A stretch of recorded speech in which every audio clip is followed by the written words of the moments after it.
السلام علیکم ورحمۃ اللہ وبرکاتہ۔ الحمد للہ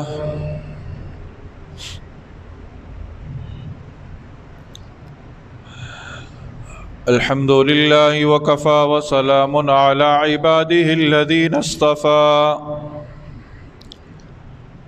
اما بعد فاعوذ باللہ من الشیطان الرجیم، بسم اللہ الرحمن الرحیم۔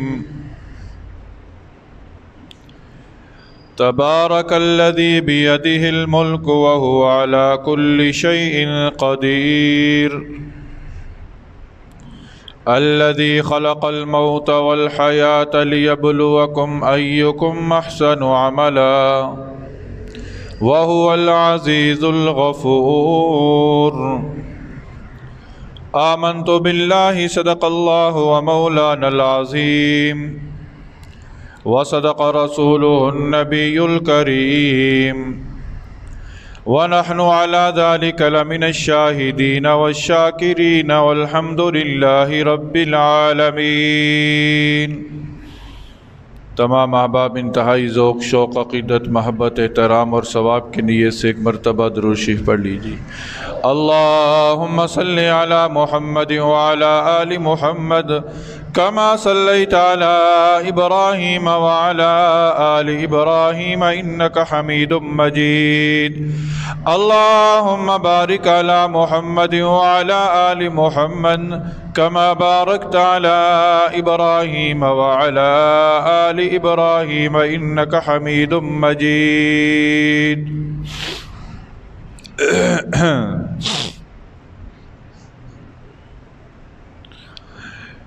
میرے انتہائی واجب الاحترام سامعین اعظم،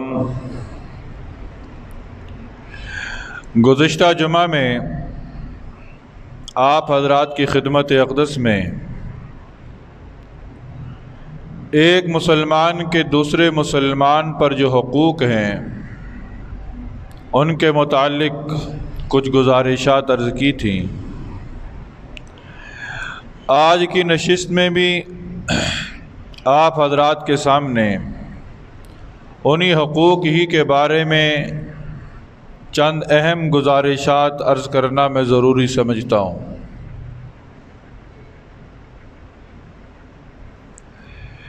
محترم سامعین گرامی قدر،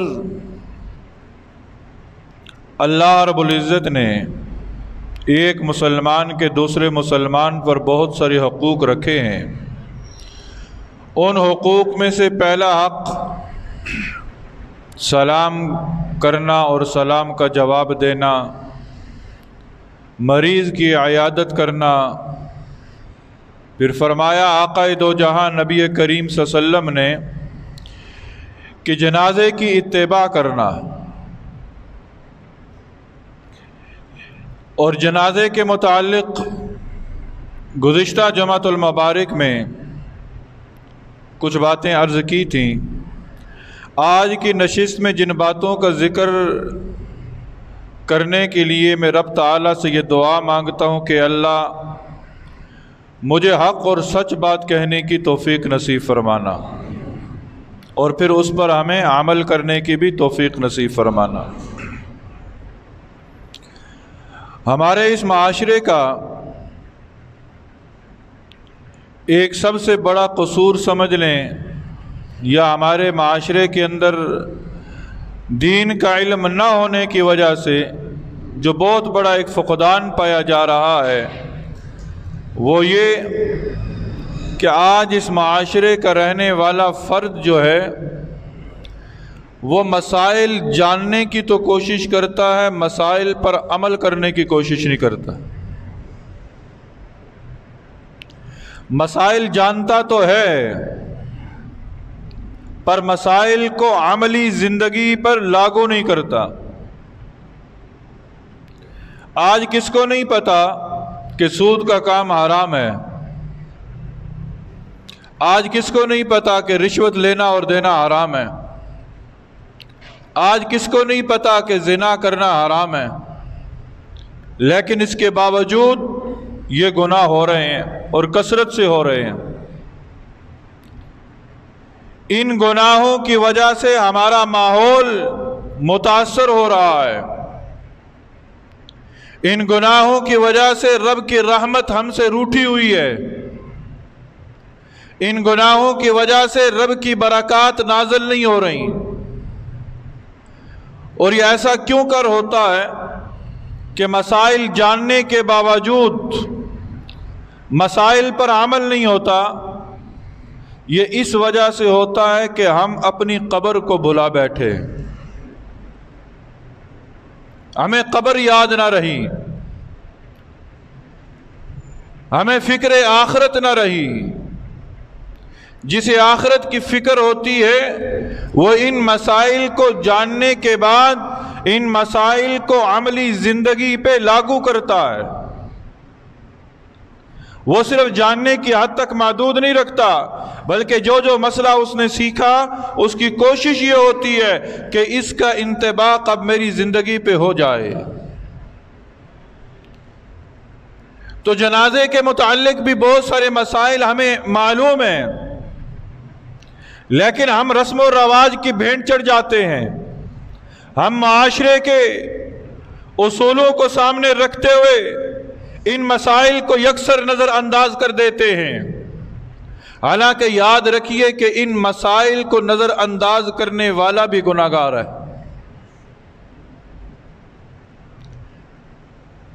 گزشتہ جمعۃ المبارک میں آپ حضرات کے سامنے عرض کیا تھا کہ جب ایک مسلمان کا انتقال ہو یا اس کی موت کا وقت قریب آئے تو دوسرے مسلمان پر کیا چیز لازم آتی ہے کہ سب سے پہلے اس کے پاس کلمہ طیبہ پڑھے، اگر اس کا انتقال ہو جائے تو پھر اس کی میت کو ٹھیک کرے، اور پھر اس کے بعد اس کے غسل کا انتظام کرے، اور پھر اس کے بعد اس کے کفن کا انتظام کرے، پھر اس کے بعد اس کی نماز جنازہ پڑھے، اور نماز جنازہ پڑھنے کے بعد اس کی تدفین کا عمل کرے۔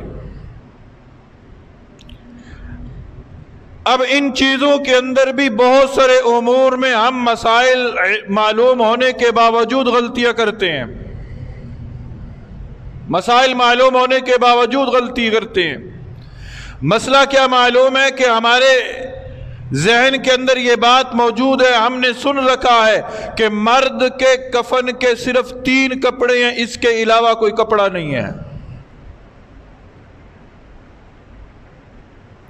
حضرت ابوبکر صدیق رضی اللہ تعالی عنہ خلیفۃ المسلمین، پہلے خلیفہ، نبی صلی اللہ علیہ وسلم کے سسر، پہلا وہ آزاد مرد کہ جو اپنی مرضی سے اسلام کے اندر داخل ہوا، وہ حضرت ابوبکر صدیق رضی اللہ تعالی عنہ کہ جسے نبی کریم صلی اللہ علیہ وسلم نے ہاتھ پکڑ کر اپنے مصلی پہ کھڑا کیا تھا۔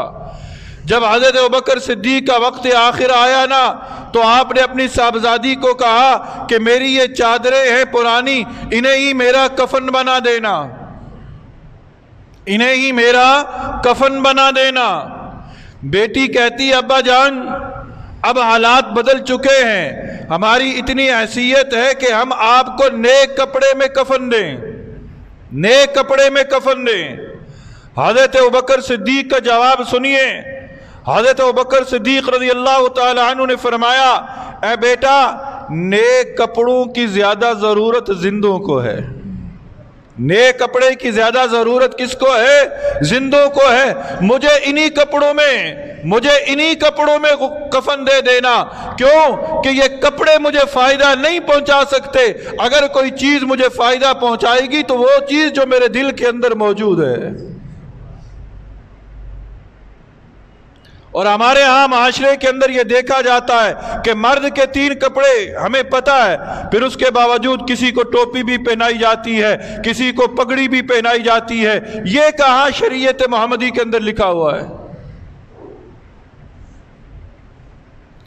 ٹوپی اور پگڑی کا تصور نہیں ہے، لیکن ہمارے ہاں کیا جاتا ہے۔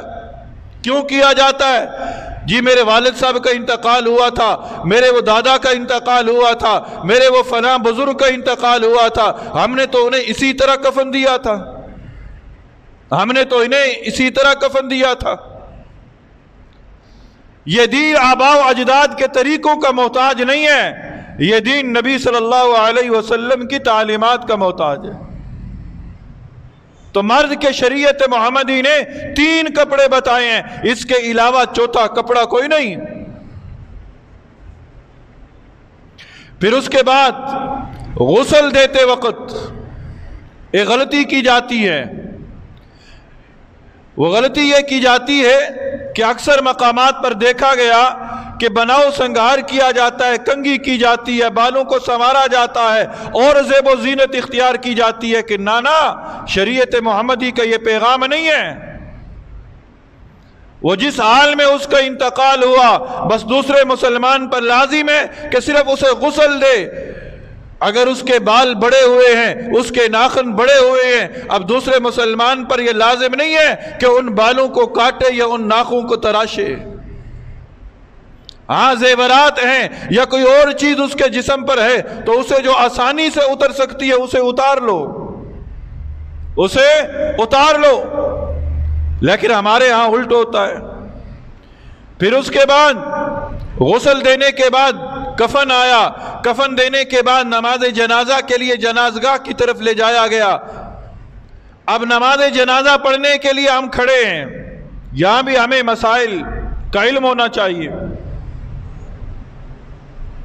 مسئلہ کیا ہے؟ نماز جنازہ کے 2 فرض ہیں، نماز جنازہ کے 2 فرض ہیں، اور ان 2 فرضوں کا ہم میں سے اکثر کو نہیں پتا۔ وہ 2 فرائض کون سے ہیں؟ 4 تکبیرات کا اپنی زبان سے کہنا اور قیام کرنا، اور قیام کرنا، 4 تکبیرات کا اپنی زبان سے ادا کرنا۔ یہ وہ مسائل ہیں کہ جن مسائل پر پوری امت کا اتفاق ہے۔ ان مسائل کو جاننے کی تو کوشش نہیں کرتا، ہم لڑتے ہیں اختلافی مسائل پر۔ یہ ہیں اتفاقی مسائل۔ امام نماز جنازہ پڑھا رہا ہے، جس طرح امام اپنی زبان سے تکبیرات کو ادا کرتا ہے بالکل بعینی اسی طرح مقتدی کو بھی اپنی زبان سے ان تکبیرات کا ادا کرنا ضروری ہے۔ اور اگر وہ ان تکبیرات کو اپنی زبان سے ادا نہیں کرے گا، وہ یاد رکھے کہ وہ نماز جنازہ پڑھنے کی فضیلت سے محروم رہ جائے گا۔ اور نماز جنازہ پڑھنے کی فضیلت کیا ہے؟ ایک تو یہ کہ اسے احد پہاڑ کے برابر ثواب ملے گا، اور امام غزالی رحمہ اللہ نے احیاء العلوم کے اندر یہ بات لکھی ہے کہ جب ایک اللہ والے کا انتقال ہوتا ہے، ایک اللہ والے کا انتقال ہوتا ہے، اللہ کے کسی دوست کا انتقال ہوتا ہے، کسی متقی پرہیزگار شخص کا انتقال ہوتا ہے، اس کی نماز جنازہ پڑھنے کے لیے لوگ آتے ہیں۔ اب اللہ اپنے اس پیارے بندے کو سب سے پہلا انعام کیا عطا فرماتے ہیں؟ جس نے اپنی ساری زندگی جو ہے شریعت محمدی کے مطابق گزاری، جس نے اپنی زندگی کے اندر نبی صلی اللہ علیہ وسلم کی تعلیمات کو اجاگر کیا، اب اس کی میت رکھی ہے، اس میت کی نماز جنازہ پڑھنے کے لیے لوگ آ رہے ہیں، لوگوں نے آ کر نماز جنازہ پڑھی۔ اب اللہ اسے سب سے پہلا انعام کیا دے رہے ہیں؟ وہ انعام یہ ہے، اے میرے بندے، تو نے اپنے زندگی میرے حکموں کے مطابق گزاری، تم نے اپنی زندگی میرے حبیب کے طریقے کے مطابق گزاری، اب تم میرے پاس لوٹ کر آ رہا ہے، اب تم میرے پاس آ رہا ہے، میرا پہلا انعام تجھے یہ دیا جا رہا ہے کہ آج تیری نماز جنازہ میں جتنے لوگ شریک ہوئے، میں نے ان سب کی مغفرت کا اعلان کر دیا ہے، میں نے ان سب کی مغفرت کا اعلان کر دیا ہے۔ اب یہ مغفرت کس کی ہوگی؟ جس نے نماز جنازہ صحیح معنوں میں ادا کی ہوگی۔ اور نماز جنازہ کے فرائض میں سے ایک فرض کیا ہے؟ 4 تکبیرات کا اپنی زبان سے ادا کرنا۔ اس کے درمیان جو تسبیحات پڑھی جاتی ہیں یہ بھی ہمیں یاد ہونی چاہیے۔ کیوں نہیں یاد کر سکتے ہم لوگ؟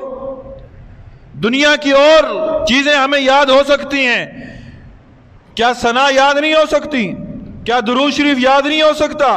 کیا ایک مختصر سی دعا یاد نہیں ہو سکتی؟ ثنا تو وہی جو نماز میں پڑھتے ہیں، درود وہی جو ہم نماز میں پڑھتے ہیں، بس ایک دعا ہے، اور اس دعا کا پڑھنا یہ ہمارے اپنے فائدے کی چیز ہے۔ اور اس دعا کے پہلے جملے کے اندر کیا ہے؟ اللہم اغفر لحینا ومیتنا، اے اللہ ہم زندوں کی بھی مغفرت فرما اور ہمارے مردوں کی بھی مغفرت فرما۔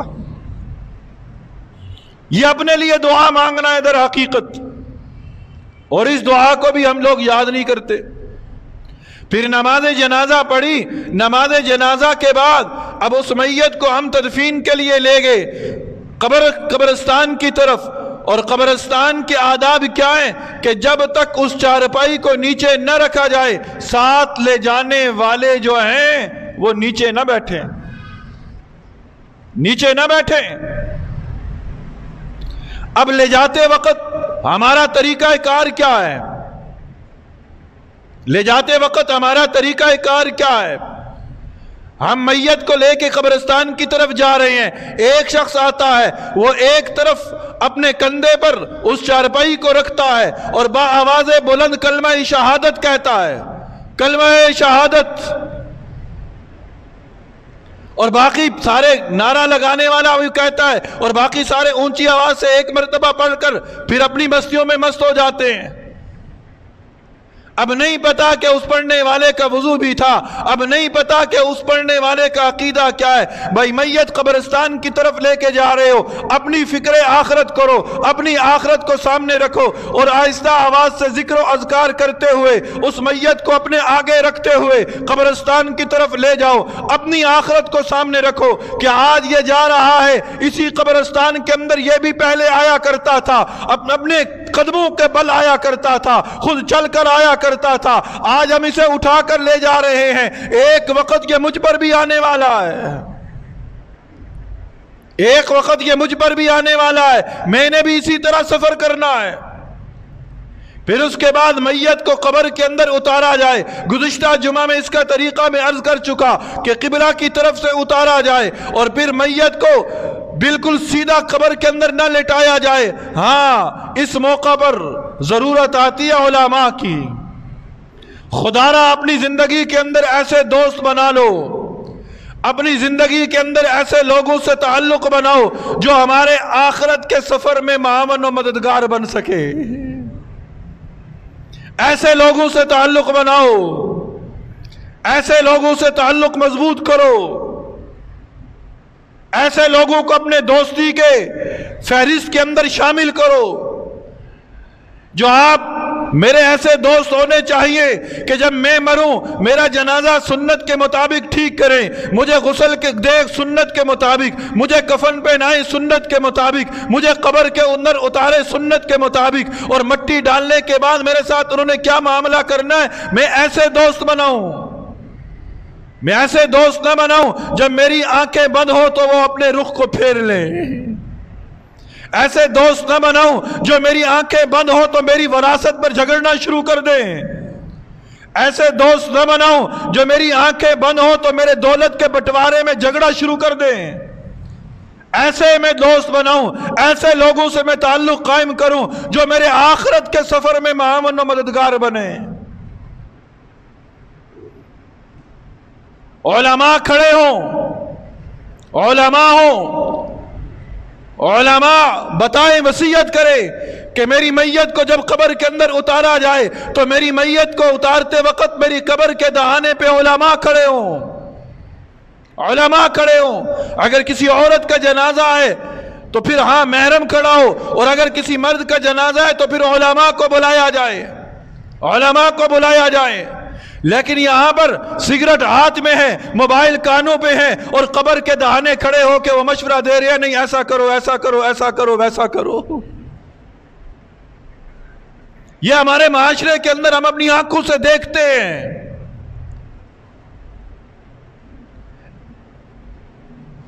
میت کو قبر کے اندر اتارا جا رہا ہے لیکن اس کا سگریٹ نہیں چھوٹ رہا، میت کو قبر کے اندر اتارا جا رہا ہے پر وہ دنیا کے اندر دنیاوی باتیں موبائل پہ وہ کر رہا ہے۔ اسی لیے کہا کہ جگہ جی لگانے کی دنیا نہیں ہے، یہ عبرت کی جا ہے، تماشا نہیں ہے۔ پھر اس کے بعد اور پھر تدفین کے وقت ہم قبرستان کے اندر گورکن کے میت کو حوالے کر دیتے ہیں. میری باپ کی میت ہے نا، میں گورکن کے حوالے کر دے، تو دفنا تو دفنا تو دفنا. خود قبر کے اندر اترے، خود قبر کے اندر اترے. بسم اللہ وعلی ملت رسول اللہ، یہ دعا ہے. میت کو قبر میں اتارتے وقت اس دعا کو پڑھتے رہیں.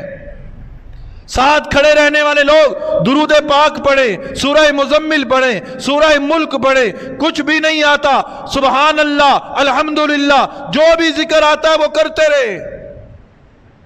پھر اس کے بعد سلیبے رکھی جائے. سلیبے رکھنے کے بعد ہر فرد مٹی پھینکے، اور مٹی پھینکنے کی بھی دعا، منہا خلقناکم وفیہا نعیدکم ومنہا نخرجکم تارۃ اخری.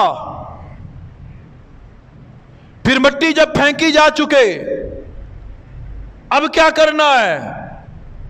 یہاں محبت بولتی ہے، یہاں سے تو محبت کا آغاز ہے. ایسے لوگ تیار کرو، ایسے لوگ تیار کرو جو یہاں محبت کا ثبوت دے. یہاں سے محبت کا آغاز ہوتا ہے. اکثر دیکھا گیا کہ ابھی قبر پر مٹی پڑی نہیں اور گھر میں دیگوں کے، دیگچوں کے وہ ڈھکن اٹھنا شروع ہو جاتے ہیں، گھر میں کھانے تقسیم ہونا شروع ہو جاتے ہیں. اور اللہ کے بندو، اب اس بندے کو جسے تم قبر کے اندر اتار چکے ہو، اسے کس چیز کی ضرورت ہے؟ اس چیز کو پورا کرو. یہ محبت ہے. اب ہم پر کیا لازم ہے کہ ہم اس کے قبر کے سہانے کھڑے ہو کر سورہ بقرہ کا پہلا رکوع پڑھیں، اس کے پاؤں کی طرف کھڑے ہو کر سورہ بقرہ کا آخری رکوع پڑھیں. اور یہ کون پڑھے گا؟ وہی پڑھے گا جسے آتا ہوگا، جسے آتا ہوگا. پھر اس کے بعد 1.25 گھنٹے تک اس قبر پر کھڑے ہو کر اس کی مغفرت کی دعا مانگتے رہو. 1.25 گھنٹے تک. نبی صلی اللہ علیہ وسلم نے فرمایا اپنے مسلمان بھائی کو دفنانے کے بعد اتنی دیر قبر پر کھڑے رہو جتنی دیر میں ایک اونٹ کو ذبح کرنے کے بعد اس کے گوشت کو تقسیم نہیں کر دیا جاتا. جتنا وقت ایک اونٹ کو ذبح کرنے کے بعد اس کے گوشت کو تقسیم کرنے میں لگتا ہے، اتنے وقت میں قبر پر کھڑے رہو، قبر پر کھڑے رہو. اور علماء نے لکھا ہے کہ ایک اونٹ کو ذبح کرنے کے بعد اس کے گوشت کو تقسیم کرنے میں جو وقت لگتا ہے وہ کم سے کم 1.25 گھنٹہ ہے. 1.25 گھنٹہ اس قبر پر کھڑے ہو کر قرآن کی تلاوت کرو، ذکر و اذکار کرو، درود شریف پڑھو اور اس کی دعا کرو، اس کی منزل کی آسانی کی دعا کرو. لیکن یہاں کیا ہوتا ہے؟ ادھر دفنایا، ادھر مٹی پھینکی اور ادھر قدم واپس. پھر چند دن بعد قبروں کا بھی نام و نشان مٹ جاتا ہے. یہ دنیا کی حقیقت ہے. وہ اس دنیا کے پیچھے رب کو ناراض کر رہے ہو، اس دنیا کے پیچھے اللہ کے حکموں کو توڑ رہے ہو.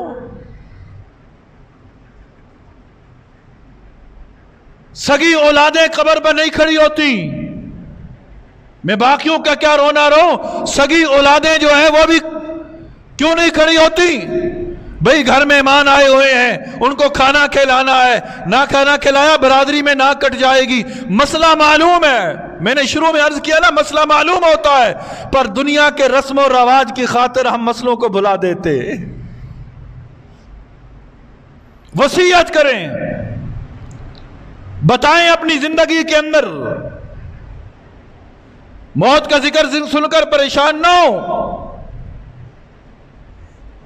کبھی ذہن کے اندر یہ بات نہ لے کر آنا مولوی صاحب نے آج وہ قبر قبر قبر موت موت. عقل مند کون ہے؟ نبی صلی اللہ علیہ وسلم نے صحابہ سے پوچھا ہے، میرے صحابہ بتاؤ عقل مند کون ہے؟ عقل مند کون ہے؟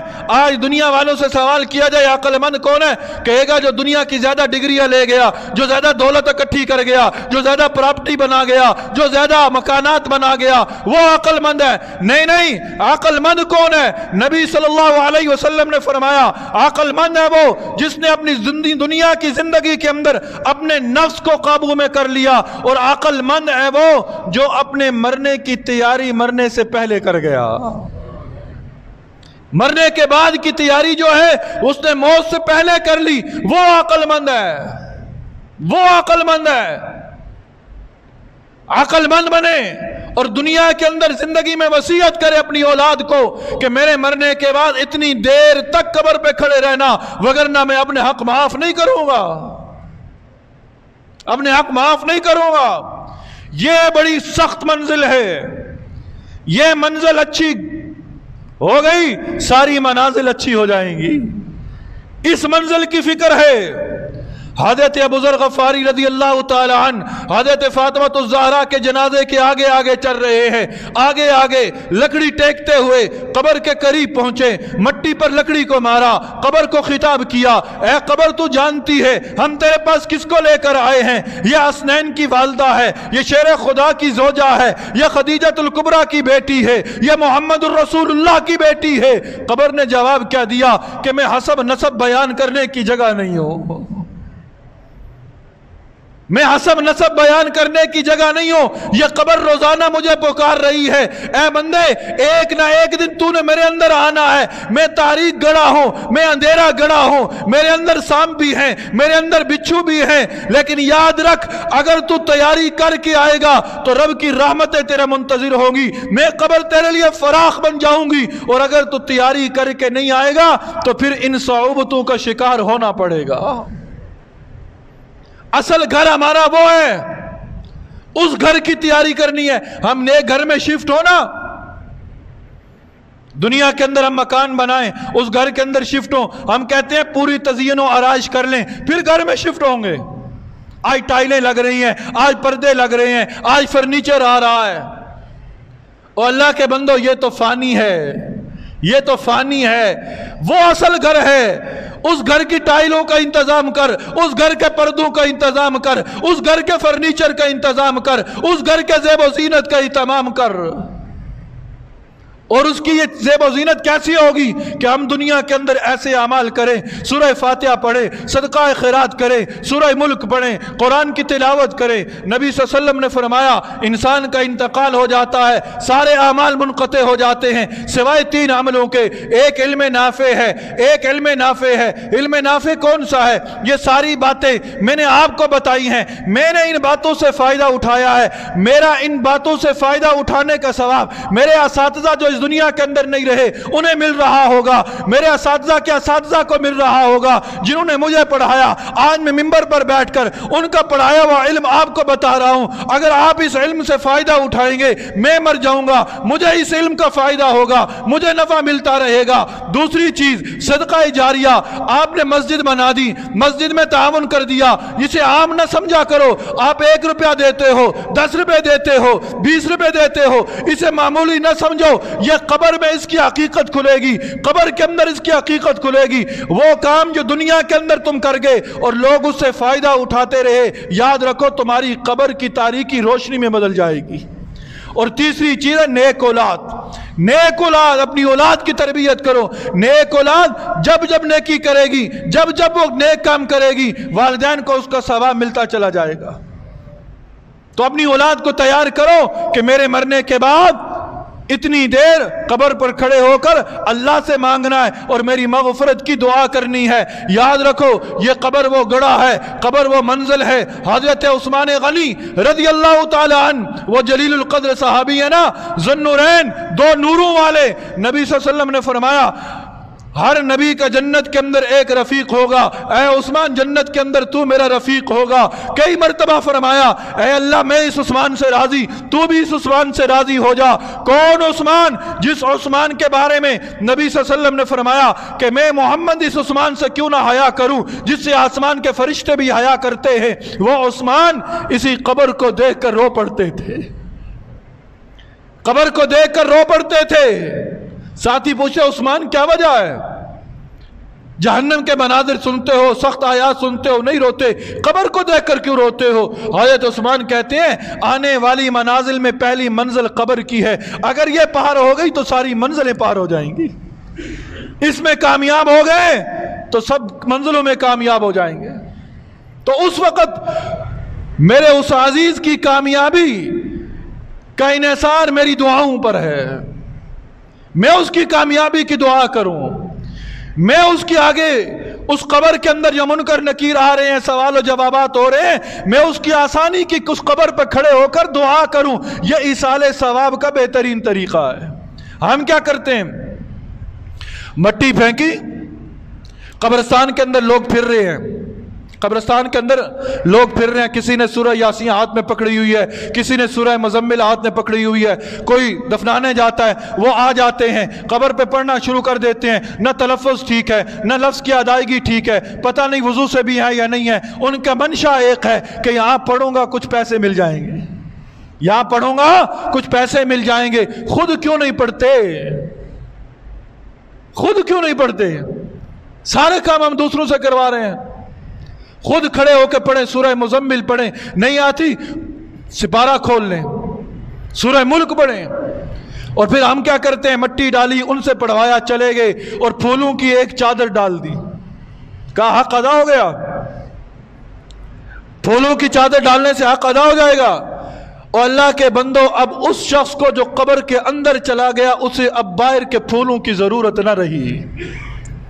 ہم نے اگربتیاں جلا دی، کہا حق ادا ہو گیا، اسے اب باہر کی خوشبوؤں کی ضرورت نہیں ہے، اسے اب جنت کے پھولوں کی ضرورت ہے، اسے اب جنت کی خوشبوؤں کی ضرورت ہے، اور یہ اسی وقت آئیں گی جب تم باہر کھڑے ہو کر اس کی مغفرت کی دعا کرو گے۔